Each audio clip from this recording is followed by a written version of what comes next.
is Jacinta Parsons. I'm the co-host of The Breakfast Show on ABC Radio, and welcome to a night that we've called Search Me.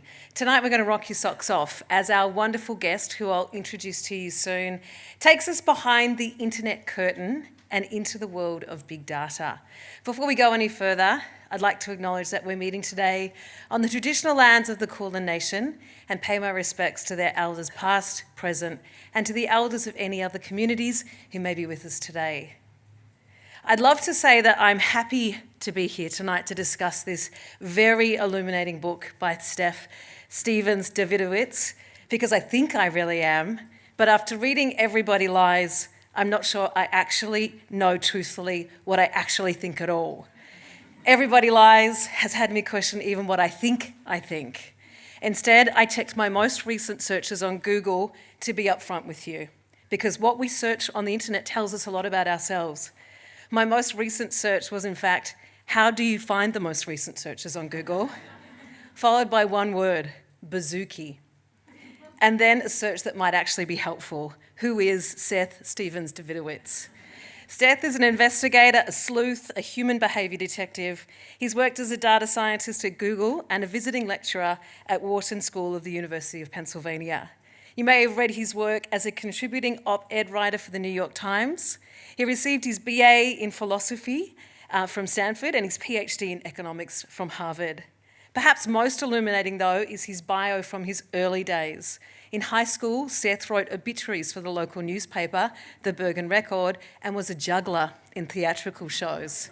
We'll find out more about that. The book we're talking about tonight is his latest. He wanted to call it How Big Is My Penis?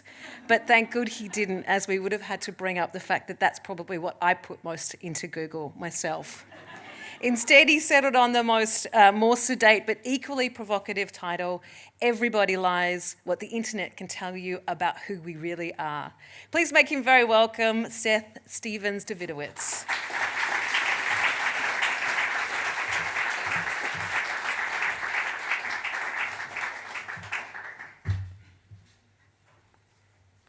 Thank you, Jacinta, for that very kind introduction.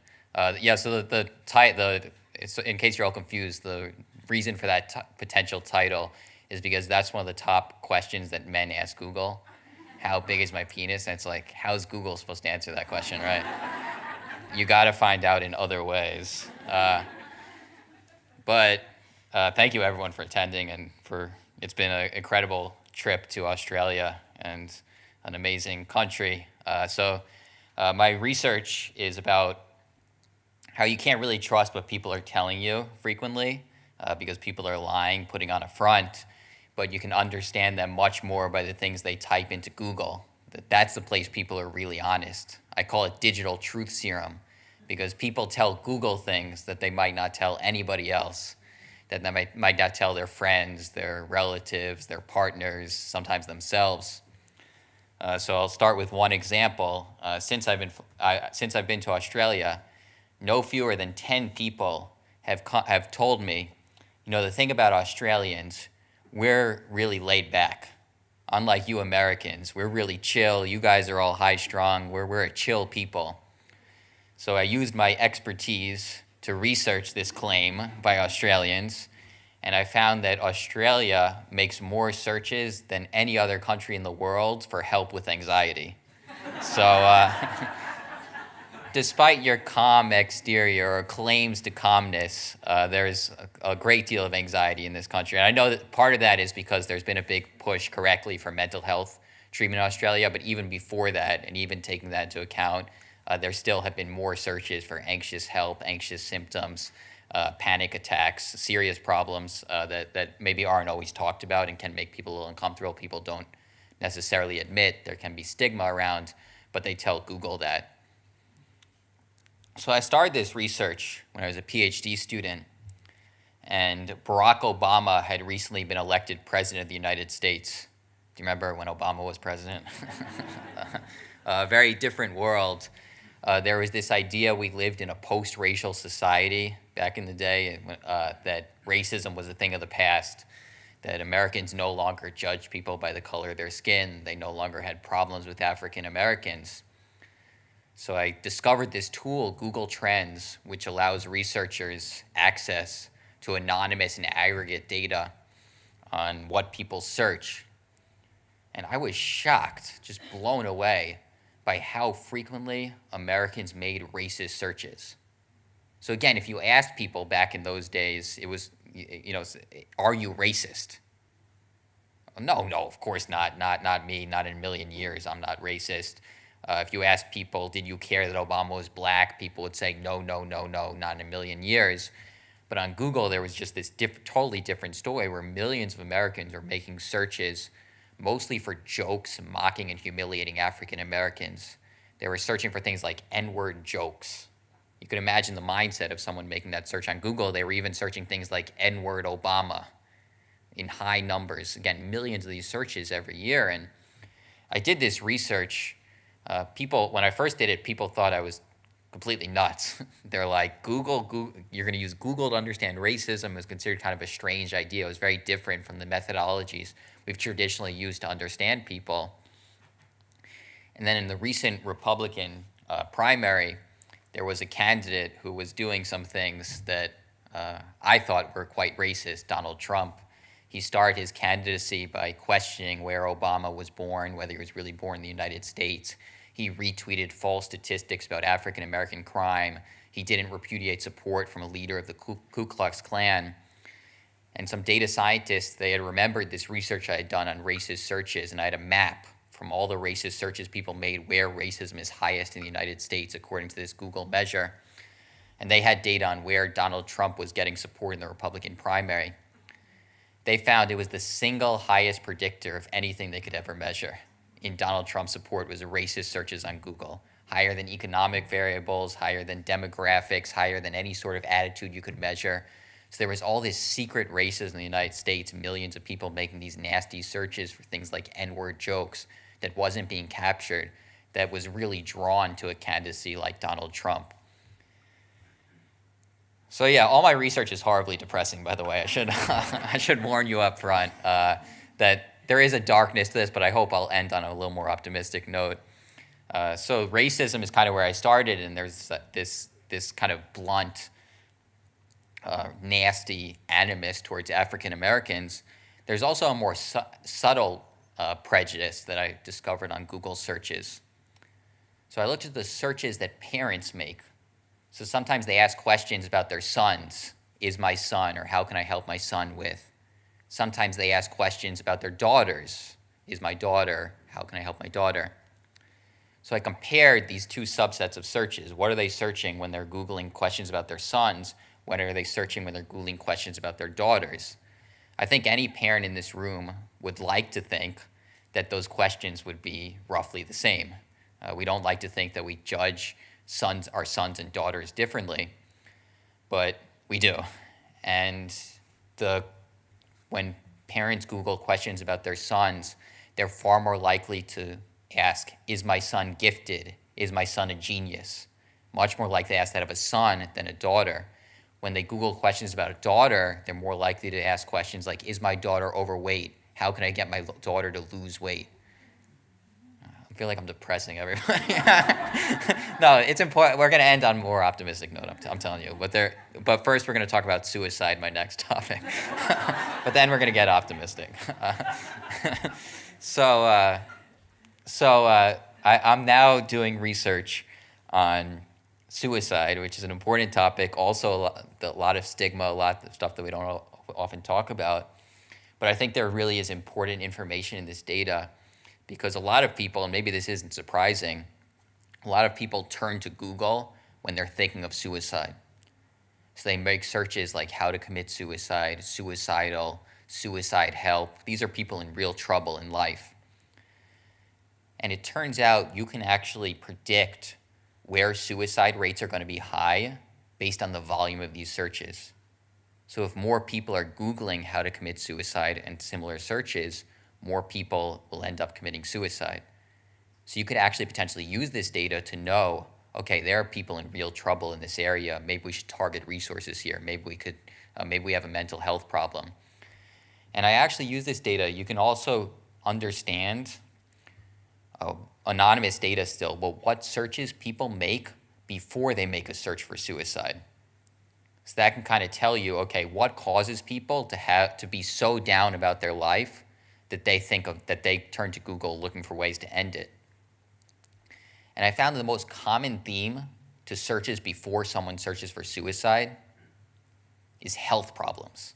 So health problems are more common than financial problems or relationship problems to lead to a suicidal search.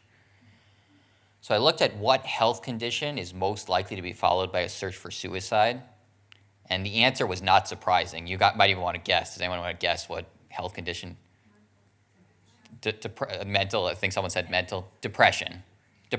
I think it's well known that depression is a major risk factor for suicide.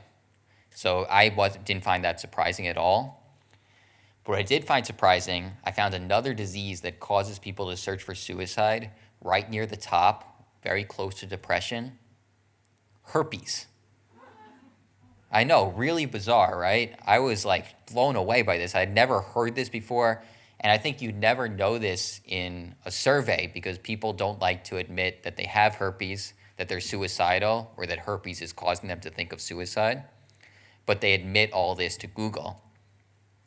So that kind of blew me away. And I think what really shocks me and other people when they were suggesting diseases that might make people suicidal, they were saying things like AIDS or dementia, things that have real problems and really, can have massive ramifications for your life. Herpes has no major physical symptoms. It's not life-threatening at all. The reason that some people, and I think my initial analysis suggests this is mostly young people, particularly young women, greet a herpes diagnosis with feeling suicidal, is because the stigma of the disease. There's so much stigma. People feel like they have a scarlet letter now, even though there's nothing really wrong with them. There's nothing physical wrong with them. Their life isn't threatened. They feel like they have such a deep secret that they actually can, in many cases, become suicidal over this. So I was actually looking I looked deeper into this search data because I kind of became obsessed with this topic. I'm like, this idea that herpes is causing people to think of suicide, which I would never have heard. So I looked at what other searches people make when they search for herpes and suicide. And I found the top other search that people made was celebrities with herpes. And everyone's kind of giggling. I get that, and you can kind of imagine someone in that mindset. They've just been given a diagnosis that they think is a scarlet letter, that they think is this huge stigma they now carry, and it's making them so depressed that they are looking for ways to potentially end their lives.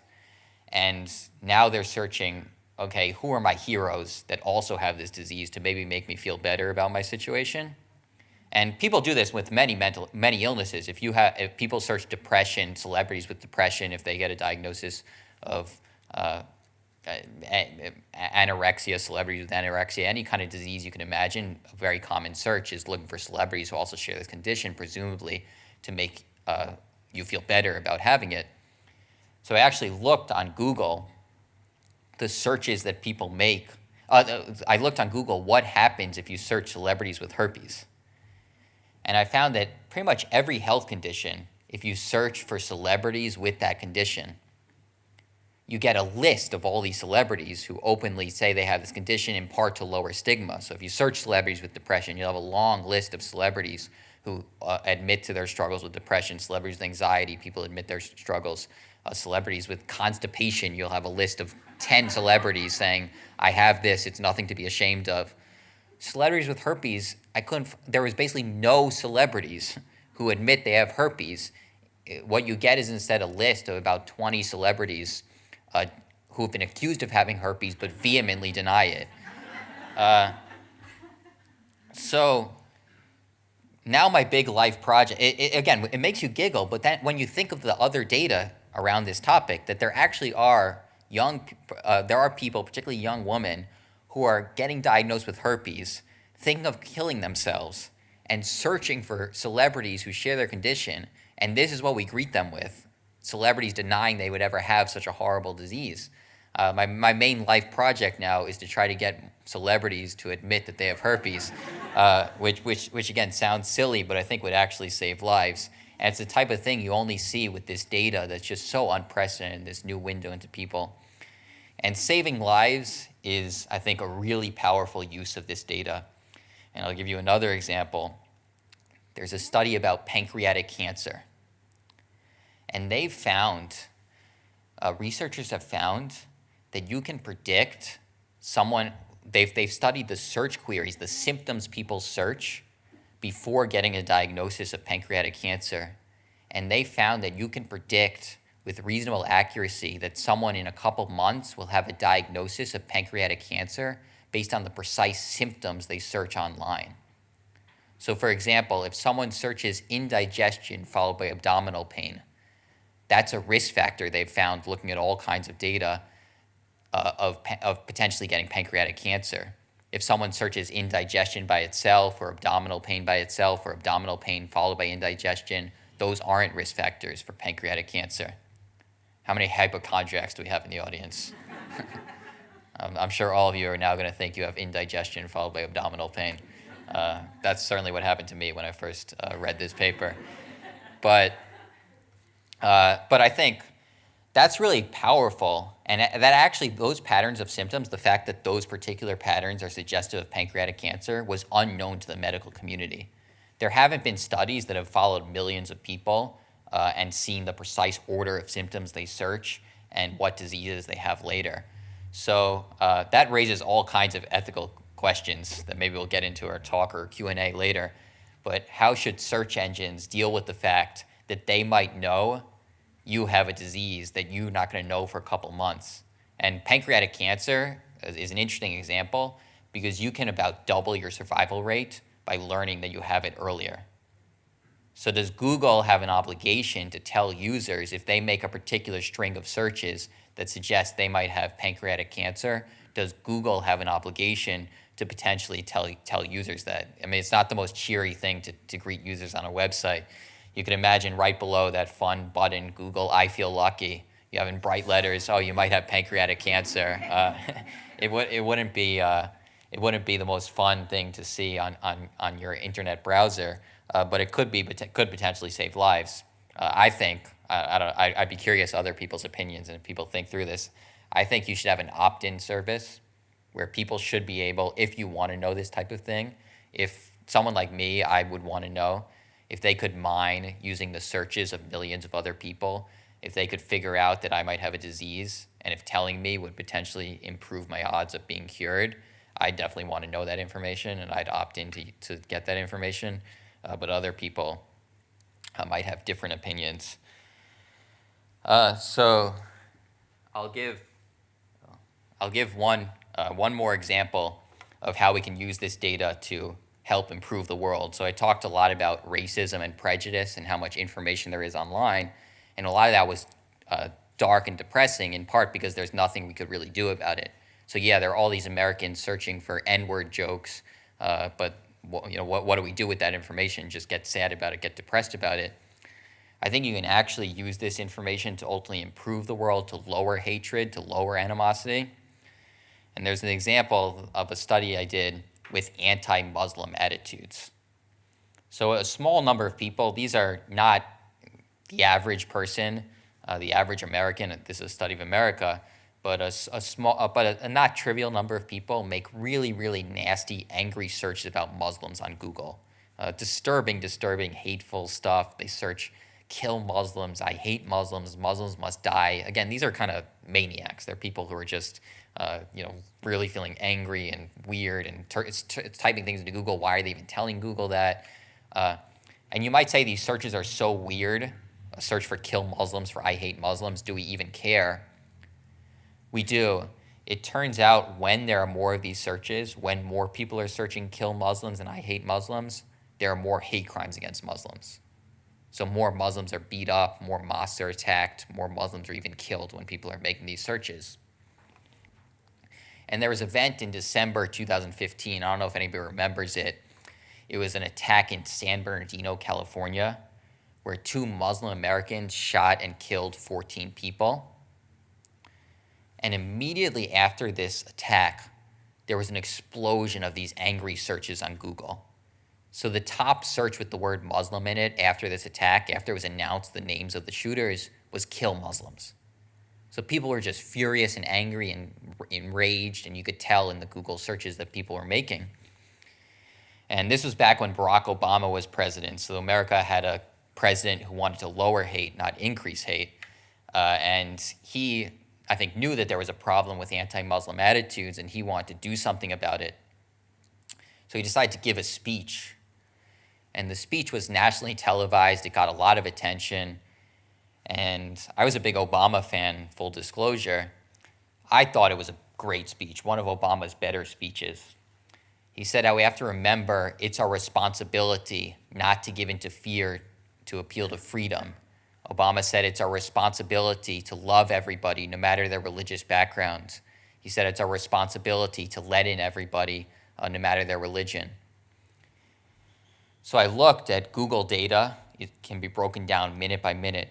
So I wanted to see what happened to all these angry searches during and after Obama's speech, when he was giving all these lines about the responsibility we have not to hate Muslims. And I found that these nasty searches during and after the speech, they didn't drop. They didn't even stay the same. They went way up. So the people were getting even more angry, making all these nasty searches. No Syrian refugees. I hate Muslims. Muslims must die. All these enraged searches. Fewer positive searches. So that's a dark conclusion that a well-meaning speech by a well-meaning man could backfire in such a way that would actually make people even seemingly angrier. But there was something at the end of his speech, a different line that he gave that may have a more optimistic spin. Obama said we have to remember that Muslims are our friends and neighbors.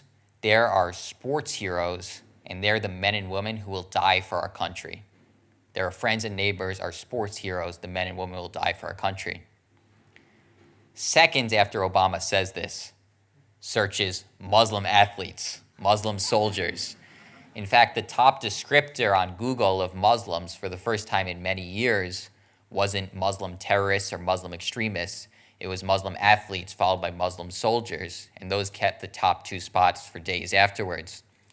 And then you see all around the internet, on message boards, on social media, on Twitter, Facebook, Instagram, young men, the people most likely to have anti-Muslim attitudes and the people most likely to commit hate crimes against the Muslims, they're tweeting things. Kareem Abdul-Jabbar was Muslim? Hakeem Olajuwon's Muslim? Muhammad Ali was Muslim? They didn't know any of this. And they're trying to kind of make sense of this in their mind. So I write a column for the New York Times, and I wrote a column on this, and I said that my analysis of Obama's speech was there's something that really didn't work, that backfired, and there's something that was maybe more effective. So what didn't work was lecturing people, telling them what's their responsibility, giving them information they've been told 1,000 times before. What may have been more effective was provoking their curiosity, giving them new information, kind of changing the way they view this group, and making them think of Muslims not as these terrorists who had just committed this crime, but think of Hakeem Olajuwon and think of Shaquille O'Neal and think of Muhammad Ali. So we published this in the New York Times, and I think it's not totally insane when you write a New York Times column that powerful people read it, perhaps even people in Obama's White House. Because a few weeks later, Obama gave another speech. Again, it was on national TV. Again, it got a lot of attention. The motivation was exactly the same. This time it was in a Baltimore mosque. Again, he was trying to lower anti-Muslim attitudes. But his strategy was totally different. He didn't use the word responsibility once. He didn't tell people what they should do. He didn't lecture to them. Instead, he doubled down or tripled down or quadrupled down on the curiosity strategy. He said we have to remember how Muslim Americans are farmers and merchants and athletes and entrepreneurs and scientists, and how Muslim Americans built the skyscrapers of Chicago, and the first mosque was in North Dakota, and Thomas Jefferson had a copy of the Quran. Just all this kind of new information that may change how people think of Muslims and their role in American history. So I looked at the Google searches after this very different strategy, after this speech, and I found that most of the anti-Muslim searches during and after this nationally televised, much publicized speech, they dropped. So my conclusion is that I've solved hatred in the world. I've done what Martin Luther King Jr. and Nelson Mandela and so many others failed to do with just a little data analysis. Now, obviously, there's a lot more work that can be done, and you might even be thinking as you're hearing these stories of potential questions you have about these studies and how can we interpret them. But I do think that what this study shows is the power of this new data tool. When you have people confessing their deepest, darkest secret, even their rage and violent thoughts towards Muslims, and you have this data in huge numbers broken down minute by minute in every corner of the world, you can really do powerful things. You can even do things as powerful as turning how to calm an angry mob into a real science. So that's basically a few of the things I discussed in my book. There's a lot more. The book's called Everybody Lies, but I think now we're going to I'm going to talk to Jacinta, and then we're going to have a question and answer session after that. So thank you very much.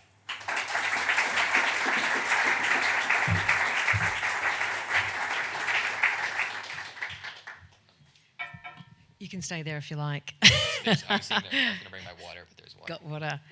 When I met Seth and said to him, "I've read your book. I love the book," he paused and he looked at me and he goes, "But did you really?" I wonder how much this has changed you, this analysis, when you have peeked into the fact that what we say but what we really think are two different things, how you live in the world now. I've always been a paranoid person, I think. But yes, I would say my research has made me more paranoid and more concerned about what people are really thinking, and aware that people can be lying to you and people can be smiling to you and Googling horrible things about you. And maybe after this talk, everyone puts on Facebook, saw this interesting talk by Seth Stephens-Davidowitz. Then you Google Seth Stephens-Davidowitz idiot. Is Seth Stephens-Davidowitz a fraud? So there definitely can be. I am acutely aware that people can say one thing and think something totally different. Probably too aware of that. I don't think it's great to go through life paranoid that everybody's secretly thinking horrible things about you. It did make me reassess, even the way that I would answer a survey. And whilst you're doing it, you sort of think that you really think those things. But if you really challenge some of those ideas that you're putting out publicly, maybe you're not so much that. We know that we do it. How close are you to understanding why we do it? Can big data tell us about that? Yeah, so partly we lie. Partly we lie in person. So someone says, "I loved your book," when they hated it, or they say, "You look great," when you look horrible, or they say white lies. There are many in-person lies. We also lie on social media a lot. I talk about in my book how everyone always seems like they're in this wonderful marriage, and they're in the Caribbean every other weekend, and everything in their life is spectacular, and they're reading all these amazing books. And for most people, life is much more complicated. We lie on social media to show off to our friends, to try to present a certain image that we think will impress them. But the strange thing is we also lie to seemingly anonymous surveys. So in the United States, it's voting, unlike in Australia, is not mandatory. So only about 50% of Americans vote. But if you ask people immediately after an election, "Did you vote?" more than half of Americans who didn't vote say, "Yes, I did vote." Because nobody wants to admit, even to an anonymous survey, that they didn't exercise their civic duty. They weren't good democratic citizens. They didn't vote. And I forgot what your question was. The why. Oh, why? Why? Do we? Yeah, that's just bizarre. Why do we lie to surveys when they're anonymous? I think my theory is that you don't have an incentive to tell the truth. So people just assume, screw this, I'm just gonna make something. Why do I need to tell Gallup or Pew or any organization that I didn't vote? What good do I get on that? And I think the reason that people are so honest to Google is you have an incentive to tell the truth, right? So another example is if you ask people, "Are you gay?" if you ask men, are you gay? In parts of the world where it's hard to be gay, very few men tell a survey that they're gay. But in all parts of the world, gay porn is searched about the same amount. So you can think about it, a gay man doesn't have an incentive to tell Gallup I'm gay, but he does have an incentive to search for gay porn because he enjoys that. So that's kind of, I think, the power of Google and the internet. I also study pornography data in the book a lot. I have a whole section on There's sex. a lot of porn data, let me tell you. I say, maybe this is a little stupid, but I say big data is so powerful it turned me into a sex expert because it wasn't a natural area of expertise. I want to talk about the analysis. You alluded to it before, how we go about doing it. In the book, you talk about the fact that the size of the data doesn't actually matter. It's how you use it, which is a metaphor, of course, for many things that we can talk about. What's important in how we analyse the data is the questions that we ask. How can you be sure that you are asking the right question and not the question that you want to hear the answer for, if you know what I mean? Yeah, so we can all, just as we lie to other people, we can, if you're a data scientist, is anybody in this room a data scientist? Okay, no, so I'm probably lecturing to nobody in particular, but you want to be very careful. Sometimes you do see in the data what you want to see. If I don't like Donald Trump and I think his supporters are all racist, I may have an incentive to see that in the data and to say, see, I told you his supporters are really racist. That's something you always fight against. One of the ways you do it is you show your data to other people, you let them critique you, you let them try to find holes in the data. Because initially the N-word data was refuted. I don't know if it was my initial N-word data was refuted. It was just ignored for many years. But I think, eventually, what I think makes me convinced in that analysis is that first, I didn't do it. It was done by other data scientists who request the data from me. And two, the map I'd collected was collected before Donald Trump was on the political scene. So I had that map and data already out there I was answering other questions about how much racism hurt Obama and how much racism hurts African American in the job market. And then I kind of gave them this data on a totally new question, and they said it's the number one predictor we can find of support for Donald Trump. So that gives you, I think, more confidence that what you're finding is a real pattern, and you're not just seeing it. I think one of the aspects of this whole thing that provides a bit of anxiety for the regular people who are not data scientists is the ethics of this. We become a mass collection of statistics for usually the powerful people, the small group of powerful people that can put resources behind this, and then potentially it's used against us, and we see that time and time again where our information is not to our benefit. You've been on all the sides of this, and you've obviously had to look at your own ethics around this. Should we be as anxious as we feel? Well, I think most people are anxious about their marriage and their family and their health, not necessarily about companies spying on them. But it is a cause of concern. So I think my book gives probably a more optimistic spin on data, because it's kind of like, look at all the ways we can learn about people and improve society. So here's how we can fight hatred. Here's how we can learn more about suicide and eventually help suicidal people. Here's how we can study pancreatic cancer and maybe help people save lives in that process. And that's not talked about enough. I think a lot of discussion of big data scares people and is about companies using it for nefarious purposes. That said, there are dangers of this data. There was this study. Data scientists found you can predict someone's IQ based on their likes on Facebook. So they had a whole bunch of people take IQ tests and then give them their Facebook profile, and they found there were enormous correlations between liking certain things on Facebook and having a high IQ. So a couple of them weren't surprising at all.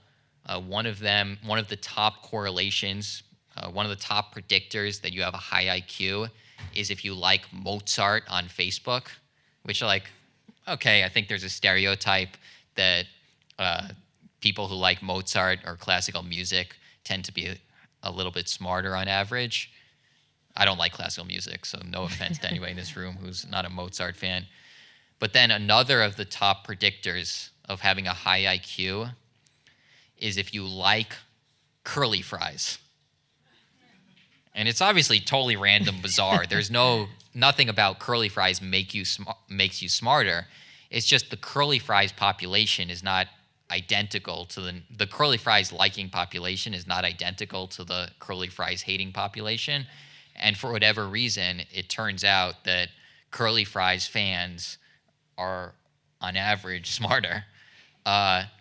So you could imagine a company trying to hire people and they're looking through their social media.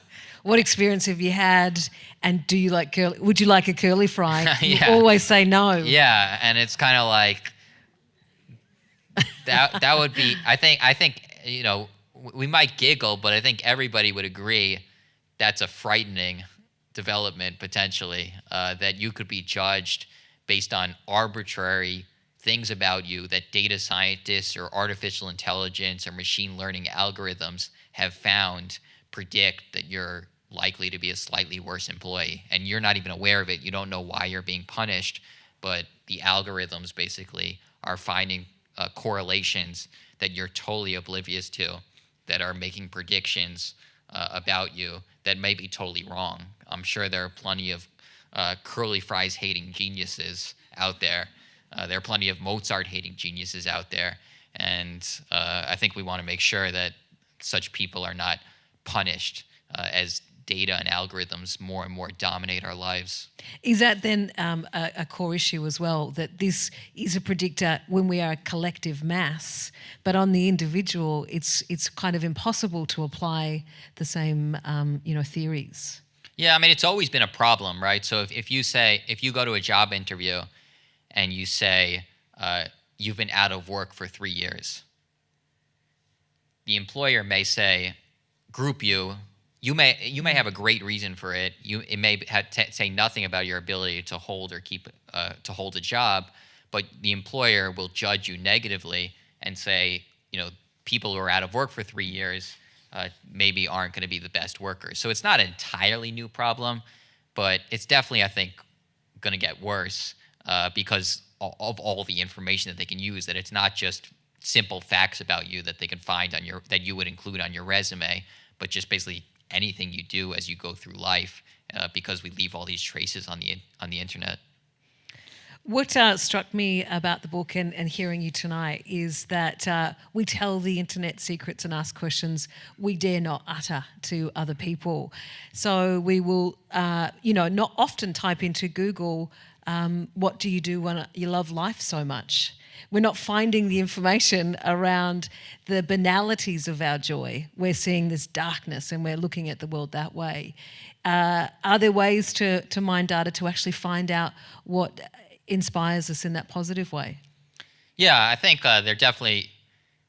I think so. Google data. Some people may have been thinking this already. Like, in some sense, So I said surveys and social media, they're biased in the direction of making people look good.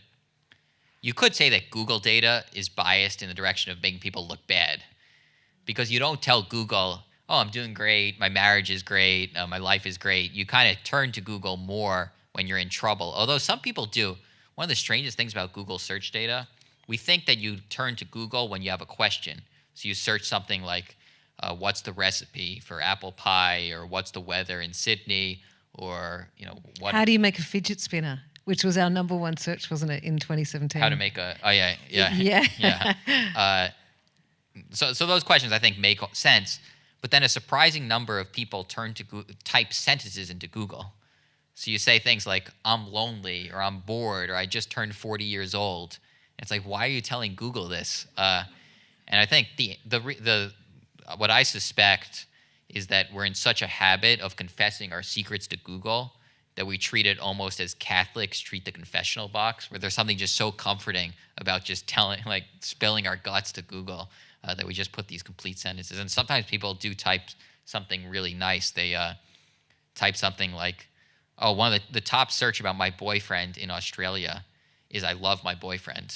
Oh, Which is very, that positive, right? That's really good. Sweet.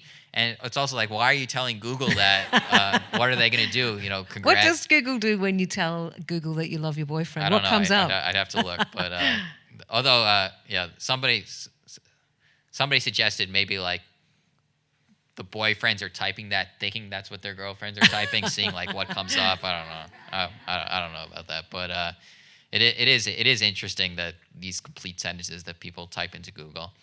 But I think your question is there an optimistic spin to this data?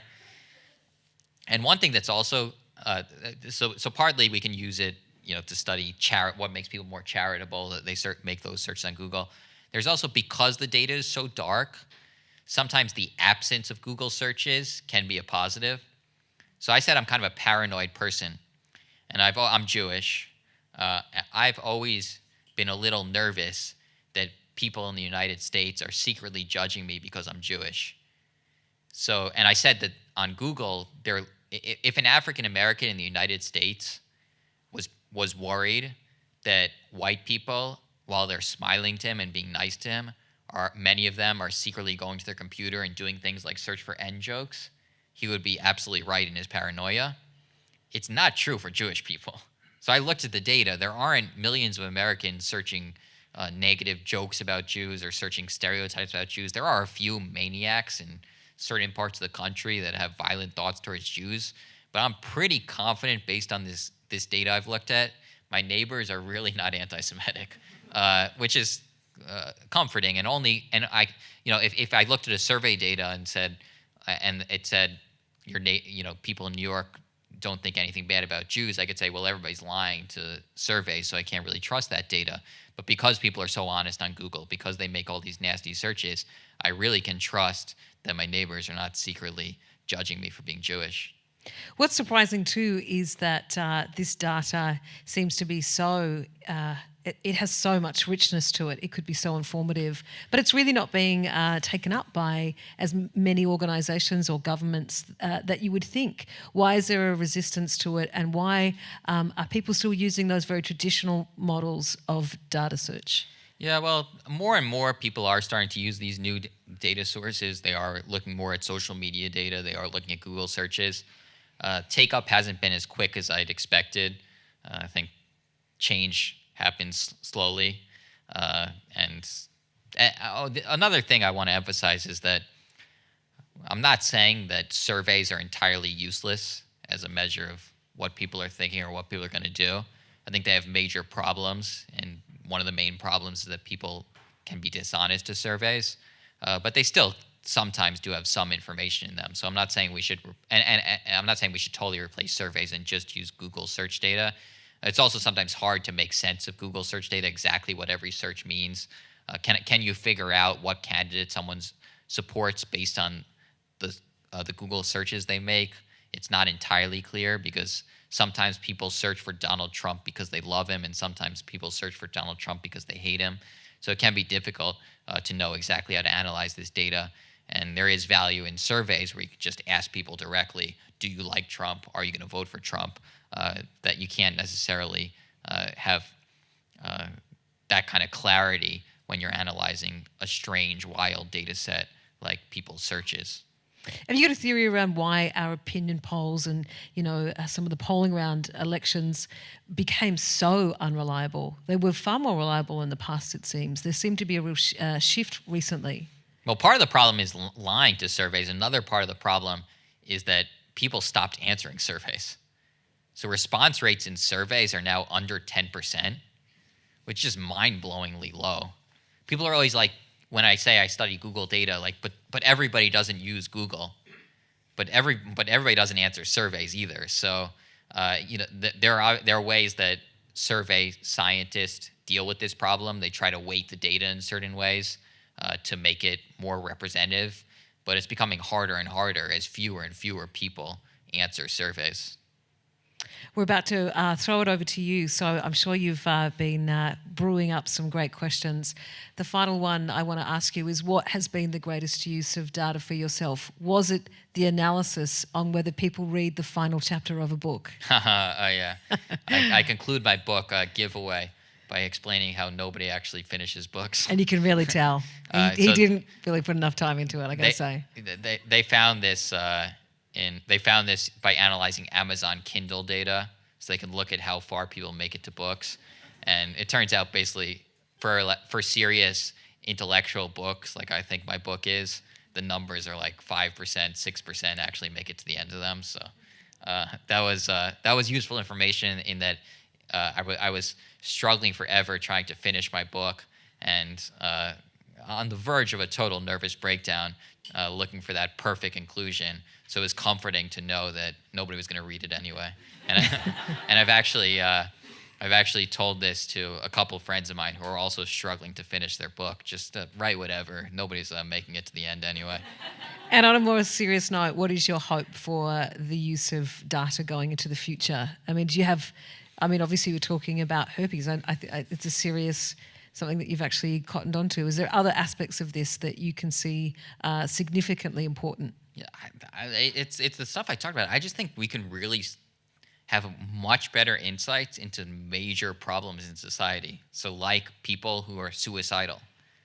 Like, I think it's really revolutionary that we now get basically an unprecedented window into the mind of someone who's in real trouble, and can start using this data to understand better what causes people to feel so lousy about their lives, and starting to fix some of these problems.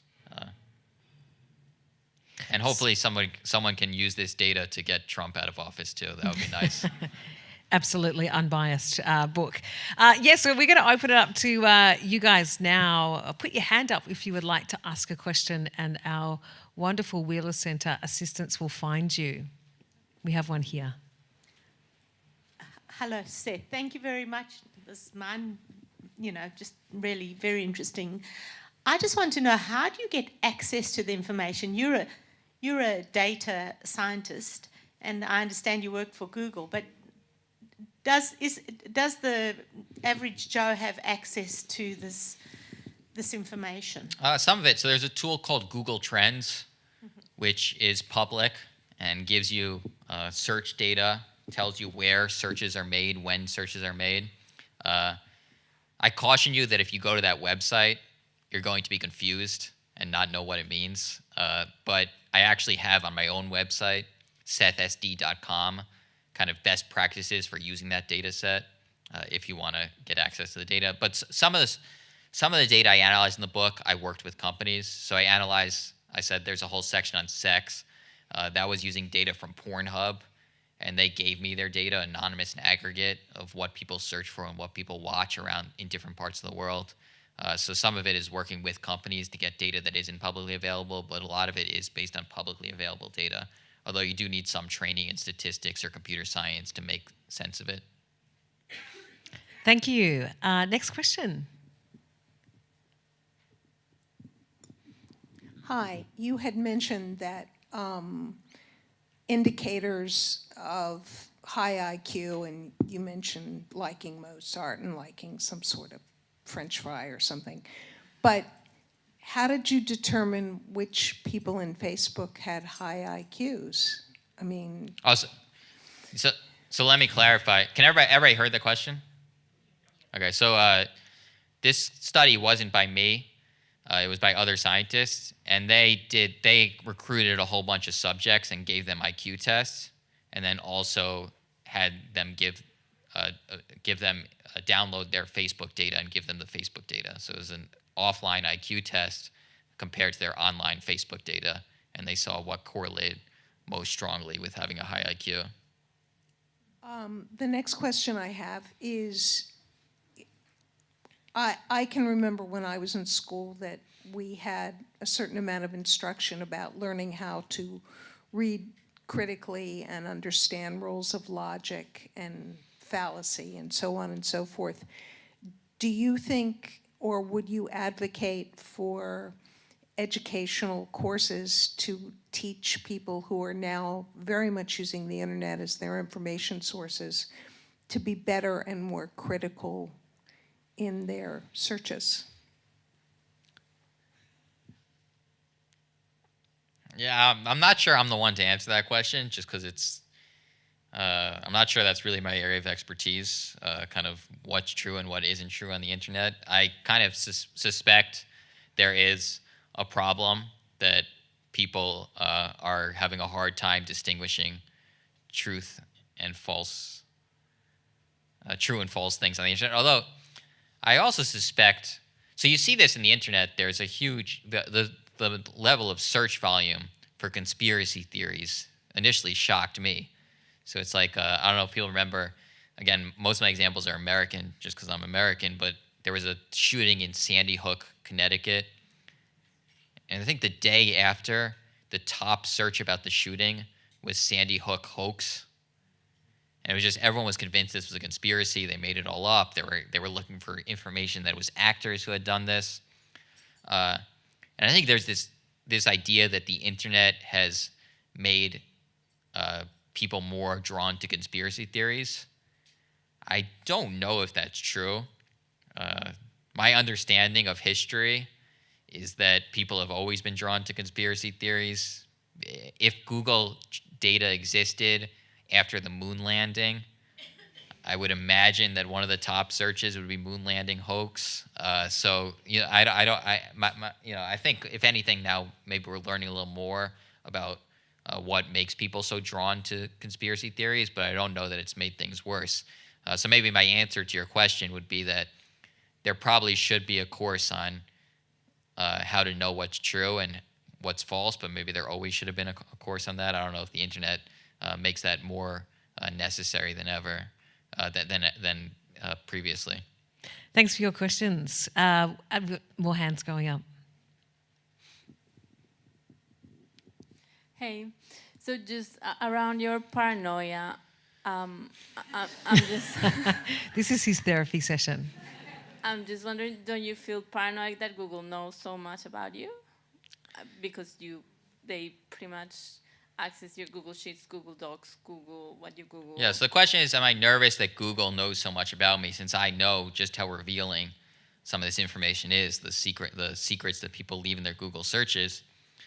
So I'm not paranoid, because if there ever were a data leak that revealed somehow everybody's Google searches, I could claim that all my embarrassing searches were for research purposes.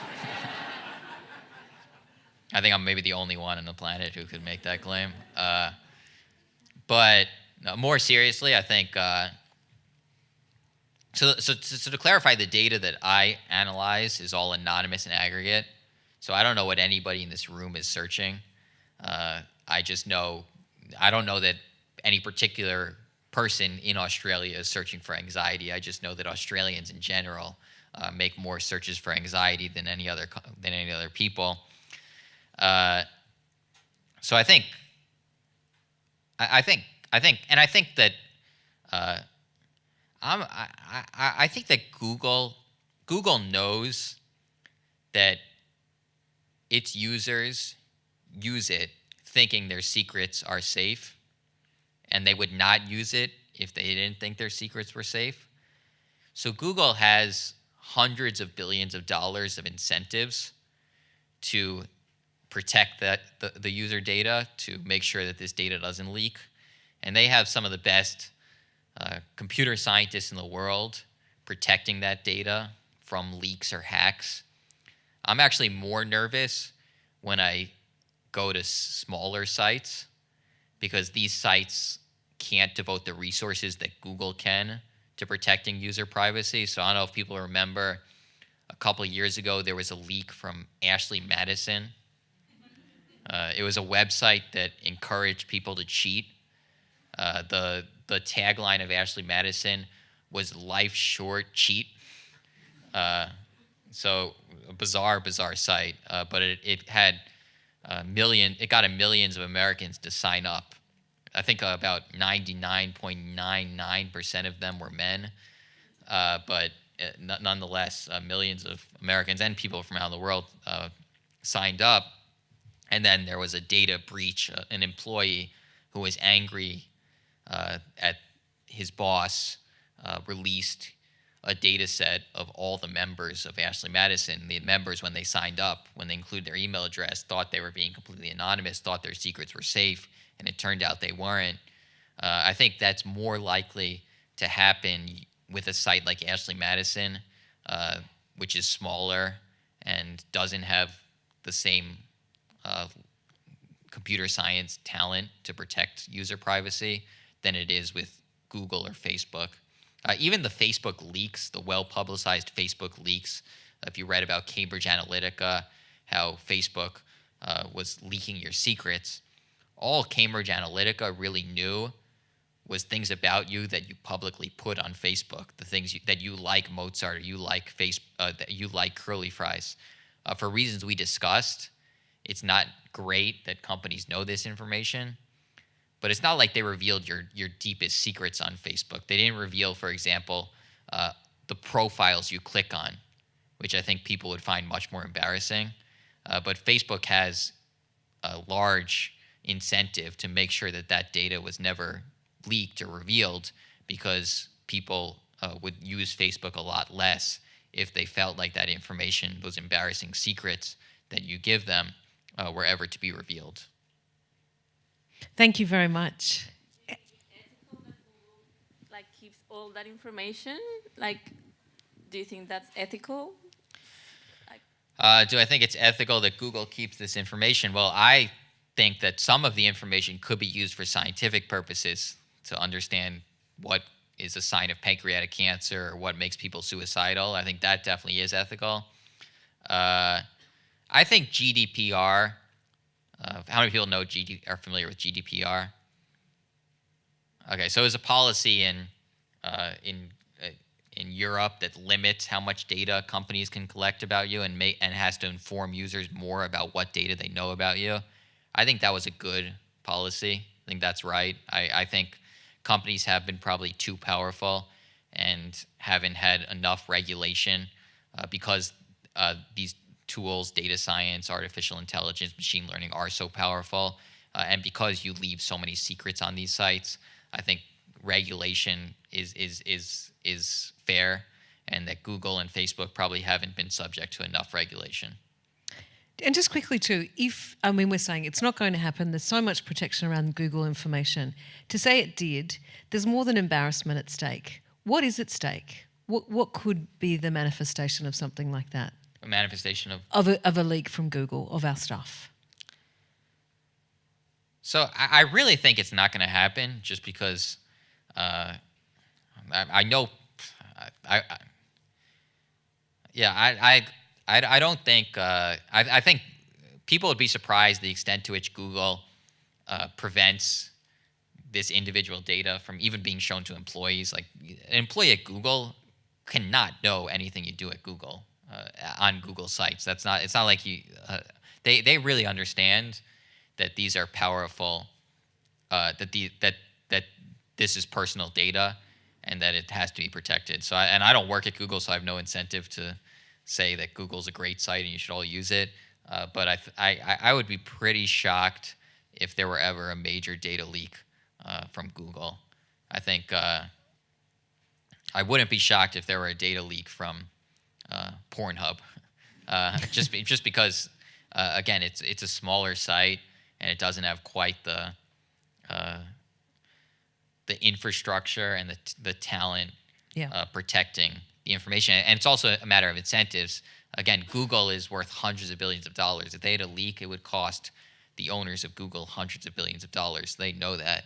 And a smaller site that's just kind of getting off the ground, maybe needs a little attention, can't really pay salaries for people to protect privacy at all costs, they definitely would be more vulnerable to a leak. We've probably got time for one, maybe two questions if anyone has anything up their sleeve, up the front.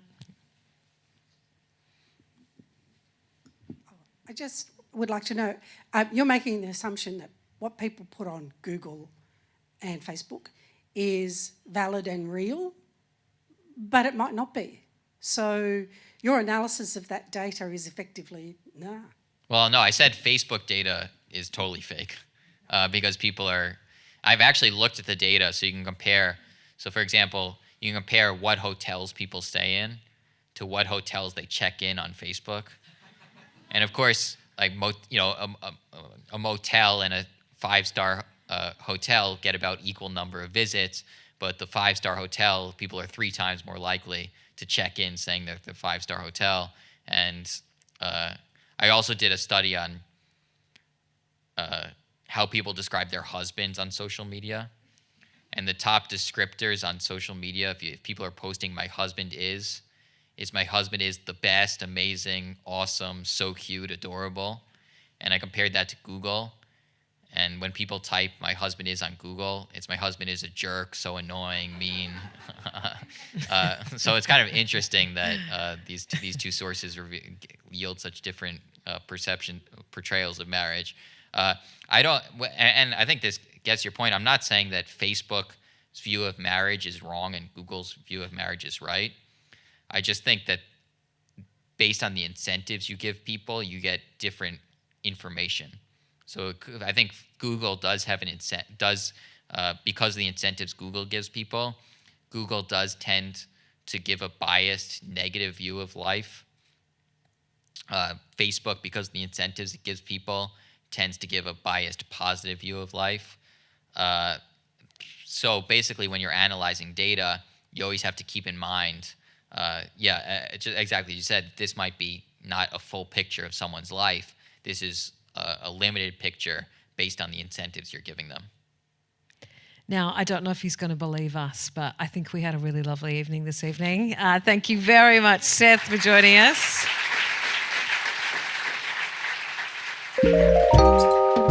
Visit wheelercentre.com for the best in books, writing and ideas from Melbourne, Australia and the world.